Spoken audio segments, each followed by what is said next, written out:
It started to happen gradually. I would walk into a room and say something, and no one would notice. I would say, "Turn the TV down, please," and nothing would happen. So I would get louder. "Turn the TV down, please." Finally, I would have to go over and turn the TV down myself. And then I started to notice it elsewhere. My husband and I had been at a party for about 3 hours, and I was ready to go. I looked over, and he was talking to a friend from work, and I walked over, and he kept right on talking. He didn't even turn toward me. That's when I started to put it together. He can't see me. I'm invisible. I'm invisible. Then I started to notice it more and more. I would walk my son to school, and his teacher would say, "Jake, who's that with you?" And my son would say, "Nobody." Granted, he's just 5, but nobody? One night, a group of us gathered, and we were celebrating the return of a friend from England. Janice had just taken this fabulous trip, and she was going on and on about the hotels she stayed in. And I was sitting there looking around at the other women at the table. I'd put my makeup on in the car on the way there. I had on an old dress because it was the only thing clean, and I had my unwashed hair pulled up in a banana clip, and I was feeling pretty darn pathetic. And then Janice turned to me, and she said, "I brought you this." It was a book on the great cathedrals of Europe. I didn't understand. And then I read her inscription. She wrote, "With admiration for the greatness of what you are building when no one sees."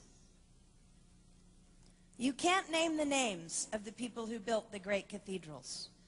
Over and over again, looking at these mammoth works, you scan down to find the names, and it says, "Builder, unknown, unknown, unknown."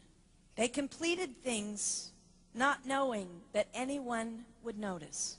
There's a story about one of the builders who was carving a tiny bird inside a beam that would be covered over by a roof.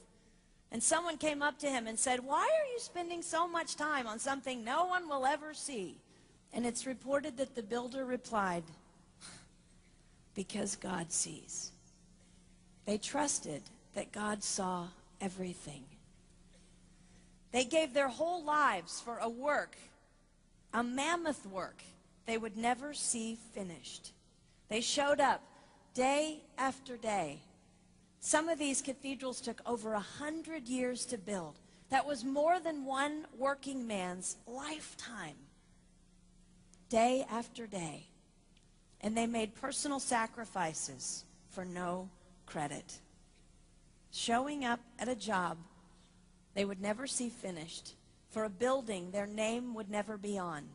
One writer even goes so far as to say no great cathedrals will ever be built again because so few people are willing to sacrifice to that degree. I closed the book, and it was as if I heard God say, "I see you. You are not invisible to me. No sacrifice is too small for me to notice. I see every cupcake baked, every sequin sewn on, and I smile over every one. I see every tear of disappointment when things don't go the way you want them to go. But remember, you are building a great cathedral. It will not be finished in your lifetime, and sadly, you will never get to live there. But if you build it well, I will." At times, my invisibility has felt like an affliction to me. But it is not a disease that is erasing my life. It is the cure for the disease of self-centeredness. It is the antidote to my own pride. It's okay that they don't see. It's okay that they don't know. I don't want my son to tell the friend he's bringing home from college, "You're not going to believe what my mom does. She gets up at 4 in the morning and she bakes pies and hand bastes a turkey and she presses all the linens." Even if I do all those things, I don't want him to say that. I want him to want to come home. And secondly, I want him to say to his friend, you're going to love it there. It's okay that they don't see. We don't work for them. We work for him. We sacrifice for him. They will never see. Not if we do it right. Not if we do it well.